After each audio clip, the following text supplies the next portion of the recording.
नमस्कार दोस्तों, स्वागत है आप सभी का ड्रीम एग्जाम स्टडी प्लेटफॉर्म पे। दोस्तों 20 day crash course UP police constable का दोस्तों आज 15वां दिन है और दोस्तों आज हम 15वां टॉपिक कर रहे हैं। इस टॉपिक में दोस्तों हम 3 टॉपिक कवर करने वाले हैं, रस, अलंकार और दोस्तों छंद। दोस्तों इनके हम 20-20 क्वेश्चन करने वाले हैं। दोस्तों जो इंपॉर्टेंट थ्योरी है उसको भी हम कवर करने वाले हैं। इसमें दोस्तों हम टोटल 60 क्वेश्चन करेंगे, जिसमें प्रीवियस ईयर क्वेश्चन भी सम्मिलित होंगे और उन पर आधारित कुछ नए क्वेश्चंस भी होने वाले हैं। तो दोस्तों वीडियो को शुरू करने से पहले आपसे एक निवेदन है कि यदि आप चैनल पर नए हैं तो चैनल को सब्सक्राइब जरूर कर लीजिए और साथ में बनी बेल आइकन जरूर दबा लीजिए, ताकि जब भी हम अगला वीडियो अपलोड करें आप तक नोटिफिकेशन सबसे पहले पहुंच जाए। चलिए दोस्तों वीडियो को शुरू करते हैं।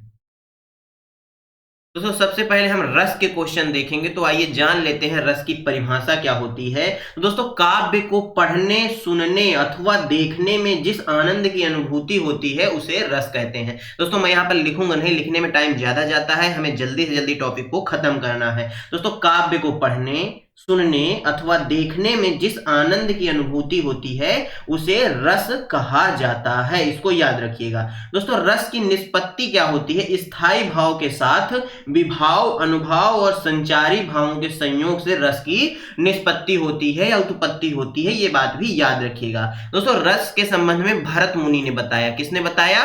भरत मुनि जी ने बताया, ये बात भी याद रखिएगा। दोस्तों रस के अंग कितने होते हैं? तो दोस्तों रस के 4 अंग, मुख्य रूप से 4 अंग बताए गए हैं। कितने अंग बताए गए हैं? 4 अंग बताए गए हैं। कौन कौन से होते हैं? पहला होता है दोस्तों स्थायी भाव। कौन सा होता है? स्थायी भाव। दूसरा क्या होता है दोस्तों? विभाव होता है। विभाव होता है। तीसरा होता है अनुभाव। तीसरा होता है अनुभाव और चौथा होता है दोस्तों संचारी भाव। कौन सा होता है? संचारी भाव। दोस्तों स्थायी भाव से कभी कभी क्वेश्चन पूछ लेता है, तो आइए स्थायी भाव नोट कर लीजिएगा, मैं थोड़ा स्पीड से चलूंगा। दोस्तों स्थायी भाव की संख्या 9 होती है। कितनी होती है? 9 होती है। तो दोस्तों रति, श्रृंगार रस जो होता है, श्रृंगार दोस्तों इस प्रकार लिखा जाता है, याद रखिएगा। श्रृंगार रस का जो स्थायी भाव होता है वह रति होता है। क्या होता है? रति होता है। और श्रृंगार रस को दोस्तों रसराज भी बोला जाता है। क्या बोला जाता है? रसराज बोला जाता है। दोस्तों हास्य रस का, किसका? हास्य रस का स्थायी भाव क्या होता है? हास्य ही होता है, याद रखिएगा। दोस्तों करुण रस का, किसका?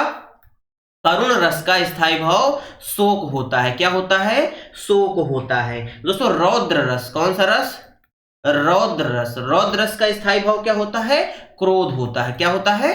क्रोध होता है। अगला रस कौन सा है दोस्तों? शांत रस। कौन सा दोस्तों? शांत रस।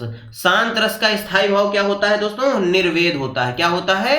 निर्वेद होता है। वहीं दोस्तों वीर रस का स्थायी भाव क्या होता है? वीर रस। वीर रस का स्थायी भाव दोस्तों क्या हो जाएगा? उत्साह हो जाएगा। क्या हो जाएगा? उत्साह हो जाएगा। वहीं दोस्तों विभत्स रस, किसका? विभत्स रस का स्थायी भाव क्या हो जाएगा? जुजुप्सा हो जाएगा। क्या दोस्तों? जुगुप्सा, जुगुप्सा हो जाएगा दोस्तों। और इसके बाद दोस्तों अद्भुत रस, कौन सा होता है? अद्भुत रस। अद्भुत रस जो होता है दोस्तों, इसका जो स्थायी भाव हो जाएगा वह कौन सा हो जाएगा? विस्मय हो जाएगा। क्या हो जाएगा? विस्मय हो जाएगा, इसको याद रखिएगा। चलिए दोस्तों क्वेश्चंस को करते हैं और जो बाकी की चीजें होंगी हम क्वेश्चंस के माध्यम से भी समझ लेंगे। ये रहा दोस्तों पहला क्वेश्चन। निम्नलिखित प्रश्न में 4 विकल्पों में से उस सही विकल्प का चयन करें जो बताता है कि संयोग और वियोग किस रस के रूप हैं। वात्सल्य रस, भयानक रस, श्रृंगार रस या अद्भुत रस। बताइए दोस्तों संयोग और वियोग किस रस के क्या हैं? रूप हैं, या यूं कहें किस रस के प्रकार हैं, यह आपको बताया, आपसे पूछ रहा है, आपको यह बताना है। बताइए दोस्तों।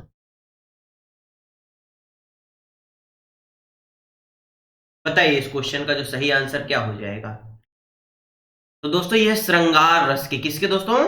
श्रृंगार रस के भेद माने जाते हैं। ऑप्शन सी क्या हो जाएगा इस क्वेश्चन का? राइट आंसर हो जाएगा।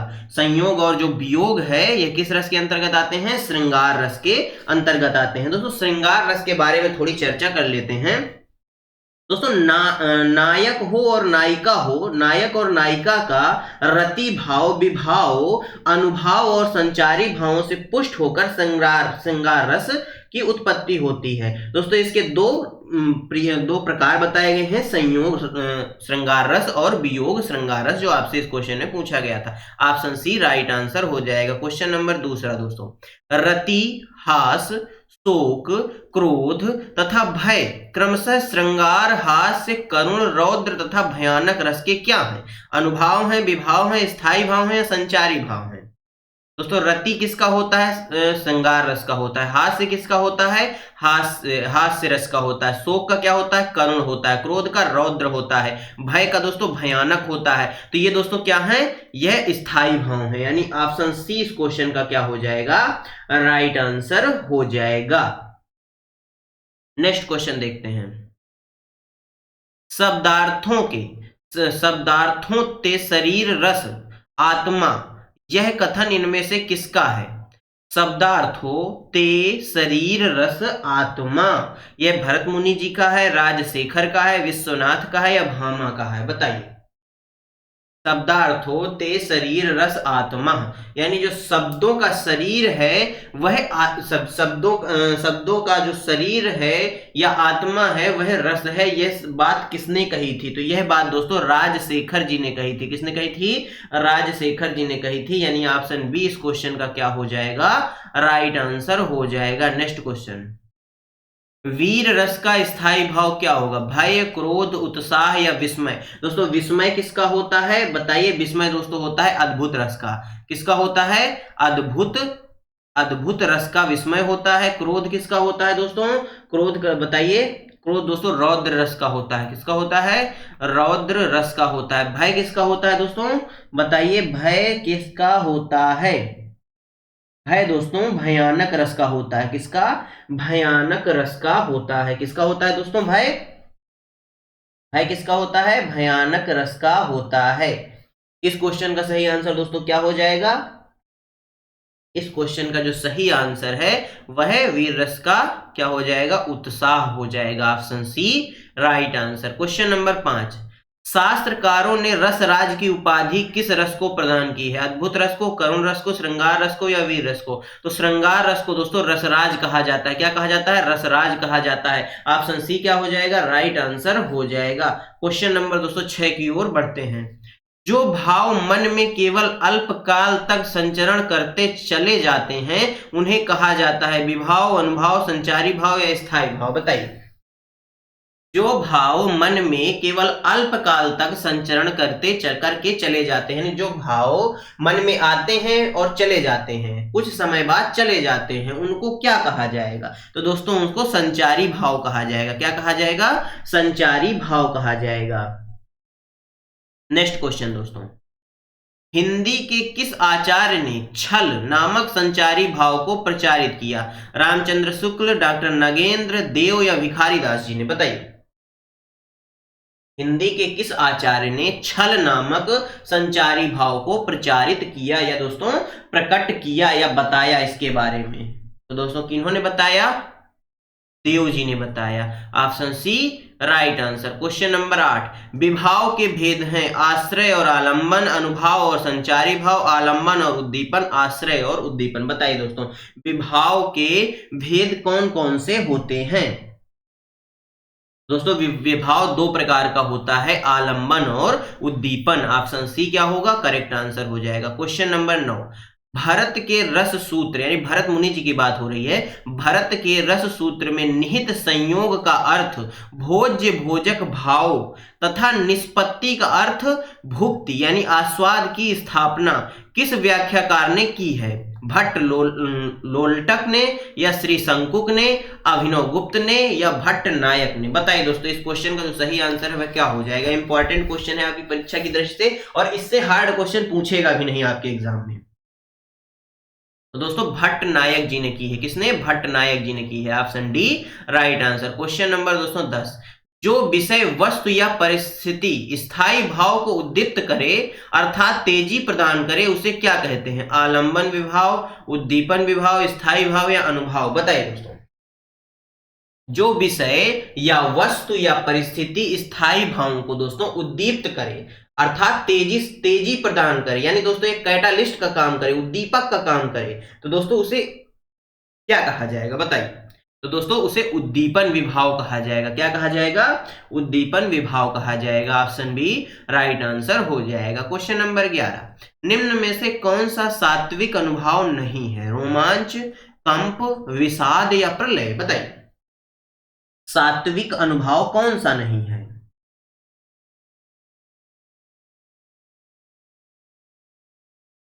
सात्विक अनुभाव कौन सा नहीं है? तो दोस्तों जो विषाद शब्द है यह सात्विक अनुभाव नहीं है। दोस्तों ये अनुभाव के अंग हैं। किसके? अनुभाव के प्रकार होते हैं। सात्विक अनुभाव हो गया, मानसिक अनुभाव हो गया, कायिक अनुभाव हो गया, आहार्य अनुभाव हो गया, ये सब इसके प्रकार होते हैं। दोस्तों जब कभी आप यदि कहेंगे तो रस का हम जो है एक थ्योरी की क्लास लेकर आएंगे, जिसमें दोस्तों आप विभिन्न परीक्षाओं के लिए वो इंपॉर्टेंट क्लास होगी। ये आप कमेंट बॉक्स में बता दीजिएगा, काफी अच्छा टॉपिक है।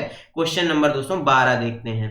निम्न में कौन सा सुमेलित नहीं है? शांत रस, निर्वेद, भयानक रस, जुजुत्सा, अद्भुत रस, विस्मय, रौद्र रस या क्रोध? बताइए दोस्तों। रौद्र रस का क्रोध होता है, बिल्कुल सही बात है।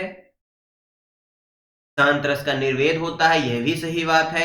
अद्भुत रस का विस्मय होता है, लेकिन भयानक रस का जुजुत्सा नहीं होता, बल्कि क्या होता है? भयानक रस का भय होता है। क्या होता है? भय होता है। और जुजुत्सा किसका होता है? विभत्स रस का होता है। किसका? विभत्स रस का स्थायी भाव होता है, याद रखिएगा। Next question. निर्वेद किस रस का स्थायी भाव है? हास्य, शांत, वीर या करुण? करुण रस का दोस्तों शोक होता है। किसका? करुण रस का शोक होता है। वीर रस का दोस्तों क्या होता है? बताइए। वीर रस का आप हमें कमेंट बॉक्स में बताएंगे। और दोस्तों इस क्वेश्चन का जो सही आंसर है वह ऑप्शन बी हो जाएगा। निर्वेद दोस्तों शांत रस का होता है। किसका? शांत रस का जो स्थायी भाव है वह क्या होता है? निर्वेद होता है। क्या होता है दोस्तों? निर्वेद होता है। Next question. अमरस क्या है? एक काव्य दोष है, एक अलंकार है, एक संचारी भाव है या काव्य गुण है? बताइए। अमरस क्या है? तो दोस्तों अमरस एक संचारी भाव है। संचारी भावों की जो संख्या दोस्तों बताई गई है वह 33 बताई गई है। कितनी बताई गई है? 33 बताई गई है। उन्हीं 33 में से दोस्तों एक है अमरस। Next question. रस संप्रदाय के प्रवर्तक हैं आचार्य भामह, आचार्य भरत मुनि, आनंदवर्धन या अभिनव गुप्त जी? बताइए। रस संप्रदाय के प्रवर्तक किनको माना जाता है? तो दोस्तों भरत मुनि जी को माना जाता है। किनको? भरत मुनि जी को माना जाता है। ऑप्शन बी करेक्ट आंसर हो जाएगा। Question number 16। शोक किस रस का स्थायी भाव है? शांत रस, करुण रस, रस या वीर रस? बताइए दोस्तों। शोक किस रस का स्थायी भाव है? तो दोस्तों शोक जो है करुण रस का स्थायी भाव है, आप सभी जानते हैं। ऑप्शन बी इस क्वेश्चन का राइट आंसर हो जाएगा। Question number 17। शांत रस का स्थायी भाव है वैराग्य, क्षमा, दया या निर्वेद? बताइए। तो दोस्तों निर्वेद जो है यह शांत रस का स्थायी भाव है। Question number 18। किस रस को रसराज कहा जाता है? तो श्रृंगार रस को। दोस्तों ये क्वेश्चन रिपीट हो गया है। श्रृंगार रस को रसराज कहा जाता है। ऑप्शन ए राइट आंसर हो जाएगा। हास्य रस का दोस्तों स्थायी भाव क्या होता है? हास होता है। वीर रस का दोस्तों स्थायी भाव क्या होता है? बताइए। वीर रस का स्थायी भाव बताइए दोस्तों। उत्साह होता है। क्या होता है? उत्साह होता है, याद रखिएगा। Next question. नभ में झपटत बाज लखी, भूल्यो सकल प्रपंच, कंपित तनु व्याकुल नयन, लावक हिल्यो नेरंच? इस उदाहरण में कौन सा रस है? रौद्र, विभत्स, भयानक या वीर रस? बताइए। नभ में झपटत बाज लखी, भूल्यो सकल प्रपंच, कंपित तनु व्याकुल नयन, लावक हिल्यो नेरंच? बताइए। तो दोस्तों इसमें विभत्स रस है, यानी नभ में, आकाश में जो है बाज क्या कर रहा है? झपट्टा मार रहा है, यानी एक विभत्स प्रक्रिया हो रही है। बाज किस पर झपट्टा मारेगा? किसी पक्षी पर मारेगा? बताइए। किसी पक्षी पर ही तो मारेगा। तो एक विभत्स हो रही है घटना, यानी ऑप्शन बी क्या हो जाएगा इस क्वेश्चन का? एकदम राइट आंसर हो जाएगा। Next question. घिर रहे थे घुंघराले बाल, अंश और लंबित मुख के पास, नील घन सावक से सुकुमार, सुधा भरने को विधु के पास, इन पंक्ति में कौन सा रस निहित है? संयोग रस, वीर रस, शांत रस या वात्सल्य रस? बताइए। घिर रहे थे घुंघराले बाल, अंश अवलंबित मुख के पास, नील घन सावक से सुकुमार, सुधा भरने को विधु के पास, इसमें बताइए कौन सा रस है? तो दोस्तों इसमें संयोग श्रृंगार रस है। ऑप्शन ए क्या हो जाएगा? राइट आंसर हो जाएगा। दोस्तों यहाँ पर हमारा जो है रस टॉपिक खत्म होता है। अब दोस्तों हमारा दूसरा टॉपिक छंद शुरू हो रहा है। कौन सा हो रहा है? छंद शुरू हो रहा है। कौन सा दोस्तों हो रहा है? छंद शुरू हो रहा है। और छंद के बाद विषय में आइए कुछ जो महत्वपूर्ण बेसिक जानकारी है उसको जान लेते हैं, फिर क्वेश्चंस में आगे बढ़ते हैं। दोस्तों छंद की यदि बात करें तो छंद समुदाय के जो प्रवर्तक हैं वह आचार्य पिंगल माने जाते हैं। कौन माने जाते हैं? आचार्य पिंगल महोदय माने जाते हैं। दोस्तों इस वजह से छंद को दोस्तों पिंगल शास्त्र भी कहा जाता है। छंद शास्त्र को पिंगल शास्त्र भी बोला जाता है। क्या बोला जाता है? पिंगल शास्त्र भी बोला जाता है, ये याद रखिएगा। दोस्तों छंद के कुछ अंग होते हैं, जिसमें दोस्तों पहला होता है वर्ण या अक्षर जिसको बोला जाएगा, फिर होता है मात्रा होता है दोस्तों, पद या चरण होता है, इसमें दोस्तों यति भी होता है। क्या होता है? यति होता है। इसमें गति भी होता है और दोस्तों इसमें गण भी होता है। इसको याद रखिए। गण में दोस्तों 3 वर्णों का समूह होता है, याद रखिएगा। जैसे यगड़, मगड़, तगड़, रगड़, जगड़, भगड़, नगड़, सगड़, ये आपने खूब सुने होंगे। ये होते हैं दोस्तों गण होते हैं, याद रखिएगा। दोस्तों छंद के यदि प्रकार की बात कर ले तो छंद दोस्तों मुख्य रूप से 2 प्रकार के होते हैं। पहला होता है दोस्तों, पहला कौन सा होता है? मात्रिक छंद। कौन सा होता है? मात्रिक छंद। दूसरा कौन सा होता है दोस्तों? वर्णिक छंद। कौन सा होता है? वर्णिक छंद। दोस्तों मात्रिक छंद के भी कई प्रकार बताए गए हैं। इसमें दोस्तों कौन कौन से आते हैं? दोहा आता है। कौन आता है? दोहा आता है। इसमें दोस्तों सोरठा आता है। क्या आता है? दोहा आता है, सोरठा आता है और दोस्तों क्या आता है? रोला आता है। क्या आता है? रोला आता है और दोस्तों कुंडलियां आता है। क्या आता है? कुंडलियां आता है। कौन दोस्तों? कुंडलियां आता है, कुंडलियां आता है। और दोस्तों क्या आता है? इसमें हरि गीतिका आता है। क्या? हर गीतिका आता है। इसको भी याद रखिएगा। इसके साथ साथ दोस्तों इसमें चौपाई भी आएगा, चौपाई आएगा, इसमें दोस्तों गीतिका आएगा, इसमें छप्पय आएगा और दोस्तों इसमें उल्लाला भी आएगा। अब दोस्तों जो दूसरा पार्ट है वर्णिक छंद, इसके प्रकार के बारे में दोस्तों हम अगले क्वेश्चन में चर्चा करेंगे। पहले क्वेश्चन को इस वाले को हल कर लेते हैं। वर्वय छंद कौन सा है? सममात्रिक, अर्ध सममात्रिक, विषम मात्रिक या अर्ध विषम मात्रिक? बताइए वर्वय छंद कैसा छंद है? तो दोस्तों जो वर्वय छंद है यह अर्ध सममात्रिक छंद है। इसको याद रखिएगा। ऑप्शन बी राइट आंसर हो जाएगा। क्वेश्चन नंबर 22, अवधि शिला का उस पर था गुरु भार, तिल तिल काट रही थी, तिल तिल काट रही थी दृग जलधार, प्रस्तुत पंक्तियों में कौन सा छंद है? दोहा है, वर्वय है, सोरठा है या रोला है? बताइए दोस्तों। अब यहां पर हम बात कर लेते हैं वर्णिक छंद के प्रकार की। किसकी दोस्तों? वर्णिक छंद के प्रकार की। वर्णिक छंद के प्रकार में दोस्तों कौन कौन से आता है? इंद्र वज्रा आता है, उपेंद्र वज्रा आता है और दोस्तों वसंत तिलका आता है, मालिनी आता है, सवैया आता है। ये दोस्तों किसके अंतर्गत आते हैं? वर्णिक छंद के अंतर्गत आते हैं। बताइए अवधि शिला का उस पर था गुरु भार, तिल तिल काट रही थी मृग जलधार, प्रस्तुत पंक्तियों में कौन सा छंद हो जाएगा? बताइए इस क्वेश्चन का सही आंसर। तो दोस्तों इसमें वर्वय होगा। क्या होगा? वर्वय होगा। ऑप्शन बी क्या हो जाएगा? राइट आंसर हो जाएगा। नेक्स्ट क्वेश्चन, प्रत्येक में 28 मात्रा, 16 और 12 की यति, अंत में लघु गुरु किस छंद में होता है? हरि गीतिका, वर्वय, रोला या छप्पय? बताइए। प्रत्येक में दोस्तों 28 मात्राएं होती हैं प्रत्येक पंक्ति में और इसमें 16वें और 12वें में यति होती है, अंत में लघु गुरु आता है। किस छंद में होता है ये? तो दोस्तों यह होता है हरि गीतिका में। किस में होता है दोस्तों?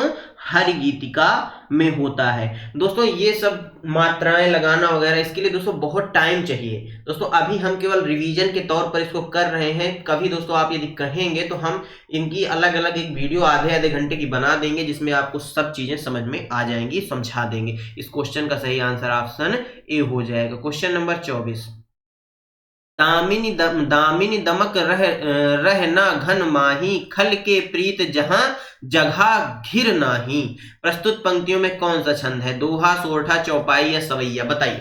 दामिनी दमक रह घन माही, खल के प्रीति जधा थिर नाही। दोस्तों जो बड़े जिसमें बड़ी की मात्रा होती है, बड़ा की मात्रा होती है, उसको 2 गिना जाता है, यानी उसका इस प्रकार से उसका चिन्ह होता है। और जिसमें दोस्तों एक वर्ण होता है या दोस्तों छोटी छोटी मात्रा होती है, उसको 1 गिना जाता है। इस प्रकार से सिंगल वालों को भी इस प्रकार से गिना जाता है। तो दोस्तों इसमें कितनी मात्राएं हो गई? 2 3 4 5 6 7 8 9 10 11 12 13 14 15। दोस्तों इसमें 15 मात्राएं हो गई। 1 2 4 4 8, माफ करिएगा, 4 2 6 7 8 9 10 11, 9 10 11 12 13 14 15 16 17। यानी दोस्तों कितनी मात्राएं आ रही हैं? बताइए कितनी मात्राएं, क्या हमने गलत गिन दिया? आप इस क्वेश्चन का सही आंसर बताइए, क्या हो जाएगा? दोस्तों इस क्वेश्चन का जो सही आंसर है वह क्या हो जाएगा, बताइए। इसमें कितनी मात्राएं रही हैं? 2 3 4 5 6 7 8 9 10 11 12 13 14 15 16। दोस्तों इसमें 16 मात्राएं आ रही हैं। 16 मात्राएं आ रही हैं। नीचे भी कितनी आ रही हैं? 16 मात्राएं आ रही हैं। कितनी आ रही हैं? 16 आ रही हैं। तो दोस्तों यह क्या है? चौपाई है। चौपाई में क्या होता है दोस्तों? 4 चरण होते हैं। हालांकि परीक्षा की दृष्टि से आपसे 2 चरण भी पूछ सकता है, और प्रत्येक चरण में 16-16 मात्राएं होती हैं। याद रखिएगा, ऑप्शन सी राइट आंसर हो जाएगा। क्वेश्चन नंबर 25, कुंडलियां छंद में कितने चरण होते हैं? 3 4 6 या 10? बताइए। कुंडलियां चरण में कितने कुंडलियां छंद में कितने चरण होते हैं? दोस्तों कुंडलिया में 6 चरण होते हैं। कितने चरण होते हैं? 6 चरण होते हैं। और ये दोस्तों विषम मात्रिक छंद होता है, और प्रत्येक प्रत्येक चरण में दोस्तों 24 मात्राएं होती हैं। याद रखिएगा, यानी इस क्वेश्चन का सही आंसर ऑप्शन सी हो जाएगा। क्वेश्चन नंबर दोस्तों 26, दोहा और रोला को मिलाने पर जो छंद बनता है उसे क्या कहा जाता है? छप्पय, कुंडलियां, मतंगयंग या दोस्तों सवैया? बताइए। दोहा और रोला को मिलाने पर जो छंद बनता है उसे क्या कहा जाता है?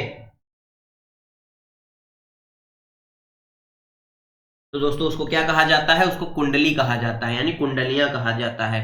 ऑप्शन बी क्या हो जाएगा? राइट आंसर हो जाएगा। क्वेश्चन नंबर दोस्तों 27, छप्पय किन 2 छंदों के मेल से बनता है? रोला और दोहा, दोहा और सोरठा, रोला और उल्लाला या दोस्तों दोहा और उल्लाला? बताइए। छप्पय किन 2 छंदों के मेल से बनता है? तो दोस्तों जो छप्पय है वह किन 2 छंदों के मेल से बनेगा? वह दोस्तों रोला और उल्लाला के मेल से बनेगा, यानी ऑप्शन सी क्या हो जाएगा? राइट आंसर हो जाएगा। क्वेश्चन नंबर दोस्तों 28, निम्न में से कौन सा अर्ध सममात्रिक छंद नहीं है? वरवय, छप्पय, दोहा या सोरठा? बताइए। निम्न में से कौन सा अर्ध सममात्रिक छंद नहीं है? अर्ध सममात्रिक छंद नहीं है। तो दोस्तों जो छप्पय है ये अर्ध सममात्रिक छंद नहीं है। ऑप्शन बी राइट आंसर हो जाएगा। क्वेश्चन नंबर 29, कमला किस गण का उदाहरण है? सगण, तगड़, जगड़ या रगड़? बताइए। कमला किस कमला किस गण का उदाहरण है? तो दोस्तों यह सगड़ का उदाहरण है। ऑप्शन ए राइट आंसर हो जाएगा। क्वेश्चन नंबर 30, दिवस का अवसान समीप था, गगन था कुछ लोहित हो चला, काव्य पंक्तियों में कौन सा वर्णिक छंद है? द्रुत, विलंबित, मालिनी, वसंत तिलका या दोस्तों वंशस्थ्य? सस्थ? बताइए। वंशस्थ्य। दोस्तों इसमें कौन सा छंद है? इसमें द्रुत विलंबिका छंद है, विलंबित छंद है। ऑप्शन ए राइट आंसर हो जाएगा। क्वेश्चन नंबर दोस्तों 31, निम्नलिखित में कौन सा वर्णिक छंद नहीं है? अरिल, वसंत तिलका, इंद्र वज्रा या भुजंगी? बताइए वर्णिक छंद कौन सा नहीं है? तो दोस्तों जो अरिल है यह वर्णिक छंद नहीं है। Option A right answer. Question number 32, एक छंद में कितने चरण होते हैं? 4 6 8 या 10? बताइए। एक छंद में कितने चरण होंगे? तो दोस्तों एक छंद में 4 चरण माने जाते हैं। Option A right answer. Question number दोस्तों 33, दोहा के प्रथम चरण में कितनी मात्राएं होती हैं? 11 13 14 या 12? बताइए। दोहा के प्रथम चरण में कितनी मात्राएं होती हैं? दोस्तों दोहा के पहले और तीसरे चरण में 13-13 मात्राएं होती हैं। पहले और तीसरे चरण में 13-13, दूसरे और चौथे चरण में 11-11 मात्राएं होती हैं। तो दोस्तों इस क्वेश्चन का सही आंसर ऑप्शन बी हो जाएगा, 13 मात्राएं होती हैं। क्वेश्चन नंबर 34, जो वर्ण या मात्रा की संख्या से नियमित हो उसे कहते हैं रस, गुण, छंद या अलंकार। दोस्तों जिसमें वर्ण हो और मात्रा की संख्या नियमित हो उसे छंद कहा जाता है। क्या कहा जाता है? छंद कहा जाता है। ऑप्शन सी राइट आंसर हो जाएगा। क्वेश्चन नंबर 35, हर गीतिका के प्रत्येक चरण में कितनी मात्राएं होती हैं? 14, 21, 24 या 28? बताइए दोस्तों इस क्वेश्चन का सही आंसर। तो दोस्तों इस क्वेश्चन का जो सही आंसर है वह ऑप्शन डी हो जाएगा। हर गीतिका के प्रत्येक चरण में 28 मात्राएं होती हैं। नेक्स्ट क्वेश्चन दोस्तों, 28 मात्राओं वाला छंद कौन सा है? रोला, गीतिका, आल्हा या हरि गीतिका? बताइए 28 मात्राओं वाला छंद कौन सा है? तो वह है दोस्तों हरि गीतिका। Option D right answer. Question number 37, छंद में मात्रा का आशय है शब्द से, अक्षर से, पद से या अक्षर के उच्चारण में लगने वाला समय से? बताइए। छंद में जो मात्रा लगाई जाती हैं दो प्रकार से होती हैं, एक लघु एक दीर्घ। तो दोस्तों इसका आशय क्या है? तो दोस्तों इसका जो आशय है वह है अक्षर के उच्चारण में लगने वाला समय। दोस्तों जैसे कमला लिखा है, कमला, तो दोस्तों का उच्चारण थोड़े कम समय में होता है यानी एक मात्रा। माँ का भी इस प्रकार ला, कम ला यानी थोड़ी देर तक बोला जाता है, इसलिए दोस्तों इसमें दो मात्राएं इस प्रकार बोला जाता है। इस प्रकार दोस्तों मात्रा से आशय होता है अक्षर के उच्चारण में लगने वाले समय से। ऑप्शन डी राइट आंसर हो जाएगा। क्वेश्चन नंबर 38, जब छंद में सभी चरण समान होते हैं तो उसे क्या कहते हैं? मात्रिक छंद, अर्ध सममात्रिक छंद, सममात्रिक छंद या दोस्तों विषम मात्रिक छंद? बताइए। जब छंद में सभी चरण समान होते हैं तो उसे क्या कहा जाता है? तो दोस्तों उसको क्या कहा जाता है बताइए। उसको दोस्तों सममात्रिक छंद कहा जाता है। ऑप्शन सी राइट आंसर हो जाएगा। क्वेश्चन नंबर दोस्तों 39, छंद से संबंधित गणों की संख्या 8, 7, 6 या 10? बताइए। छंद से संबंधित जो गण होते हैं इनकी संख्या कितनी बताई गई है? तो दोस्तों इनकी संख्या 8 बताई गई है, यानी ऑप्शन ए क्या हो जाएगा? राइट आंसर हो जाएगा। क्वेश्चन नंबर 40, जो जग हित पर प्राण निछावर है कर पाता, जिसका तन है किसी लोक हित में लग जाता, इस पंक्ति में कौन सा छंद है? दोस्तों यहाँ पर दीर्घ होगा, लघु होगा, लघु लघु लघु लघु, दीर्घ लघु, लघु दीर्घ, लघु लघु दीर्घ, लघु लघु दीर्घ दीर्घ। गिनिए 2, 3, 4, 5, 6, 7, 8, 9, 10, 11, 12, 13, 14, 15, 16, 17, 18, 19, 20, 21, 22, 23, 24, यानी दोस्तों इसमें 24 मात्राएं हैं। तो दोस्तों 24 मात्राओं वाला छंद कौन सा होता है बताना है आपको। तो वह होता है, कौन सा होता है 24 मात्राओं वाला? वह होता है दोस्तों रोला होता है। क्या होता है? रोला होता है। और इसमें दोस्तों 11 और 13, किसमें? 11 और 13 मात्रा में यति लगा होता है, ये भी याद रखिएगा। जहां उपमेय दोस्तों यहां से शुरू होता है हमारा अलंकार। क्या होता है? अलंकार। तो दोस्तों आइए अलंकार के बारे में कुछ बेसिक जानकारी प्राप्त कर लेते हैं, फिर क्वेश्चंस को हल करते हैं। दोस्तों अलंकार की परिभाषा से तो आप सभी परिचित ही होंगे। दोस्तों अलंकार दो प्रकार के मुख्य रूप से होते हैं। पहला होता है अर्थालंकार। कौन सा होता है? अर्थालंकार। दूसरा होता है शब्दालंकार। किस क्या होता है?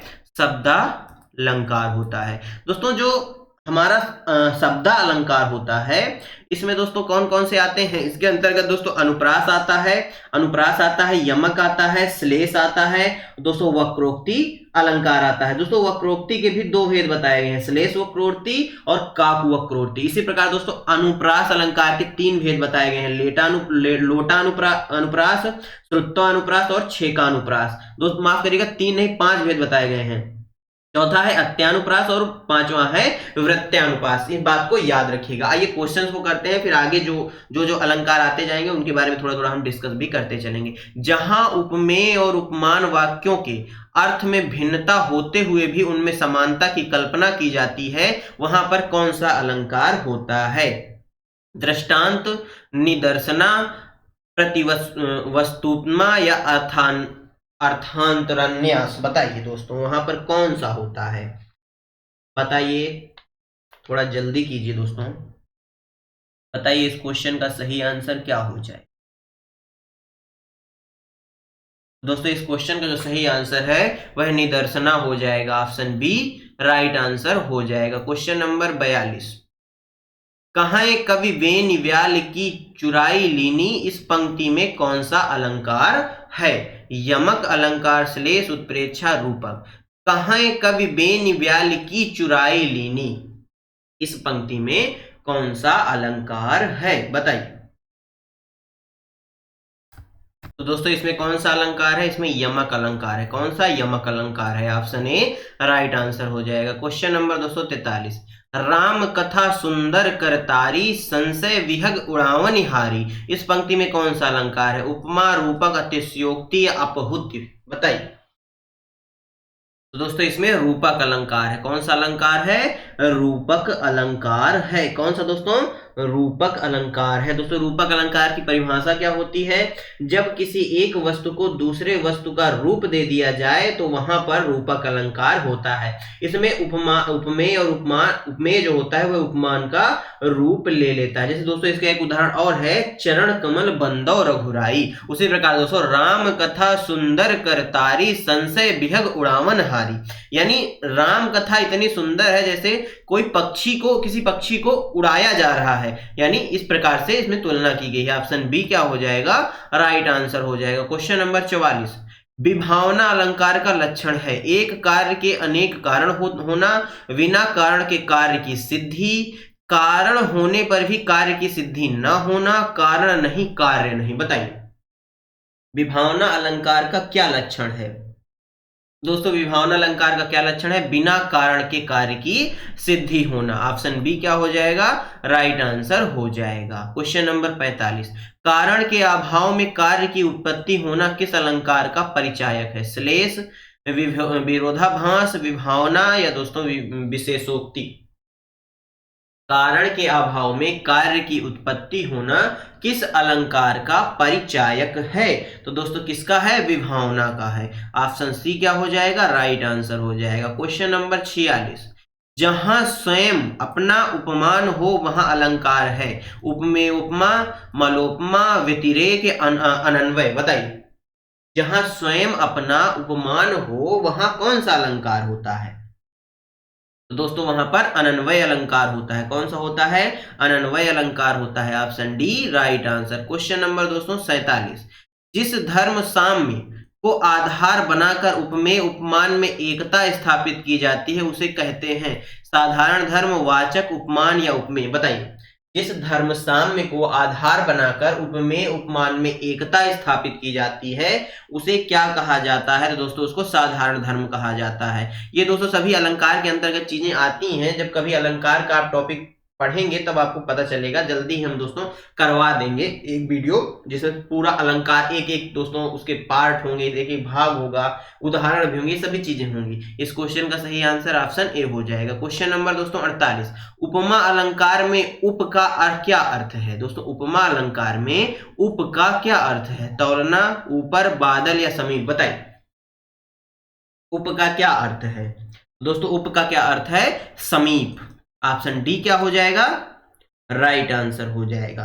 क्वेश्चन नंबर 49 दोस्तों, नित्य प्रति पुण्यो ही रहे आनन, ओप उजास में अलंकार है, उत्प्रेक्षा, उपमा, अनुप्रास या अतिशयोक्ति, बताइए। नित्य प्रति पुण्यो ही रहे आनन, ओप उजास में अलंकार कौन सा है, तो दोस्तों इसमें अतिशयोक्ति बताई जा रही है। Option D right answer. Question number दोस्तों 50, रघुपति राघव राजा राम में कौन सा अलंकार है, रघुपति राघव राजा राम, पतित पावन सीताराम, इसमें अनुप्रास है, यमक है, रूपक है, उपमा है, बताइए कौन सा अलंकार है, दोस्तों इसमें अनुप्रास अलंकार है। क्यों दोस्तों, इसमें क्योंकि एक ही वर्ण की क्या हो रही है, बार बार आपूर्ति हो रही है। Option A right answer. Question number दोस्तों 51, बिन घनश्याम धाम धाम ब्रज मंडल में उधव नित बसति बहार वर्षा की, इसमें प्रयुक्त अलंकार रूपक, उपमा, यमक या श्लेष, बताइए। बिन घन श्याम धाम धाम ब्रज मंडल में, उधव नित बसति बहार वर्षा की है। दोस्तों इसमें श्लेष अलंकार है। कौन सा अलंकार है? श्लेष अलंकार है। श्लेष का दोस्तों अर्थ होता है चिपका हुआ, अर्थात जब एक शब्द में प्रसंगानुसार अनेक अर्थ निकलते हों वहां श्लेष अलंकार होता है, याद रखिएगा। नेक्स्ट क्वेश्चन, कूलन में केली में, कछारन में कुंजन में, क्यारिन में कलित कलीन किलंकंत में, किलकंत में, इस काव्य पंक्ति में कौन सा अलंकार है? पंक्ति एक बार और पढ़ते हैं। कूलन में केली में, कछारन में कुंजन में, क्यारिन में कलित कलीन किलकंत में। बताइए इसमें कौन सा है? अनुप्रास है, रूपक है, यमक है या श्लेष है?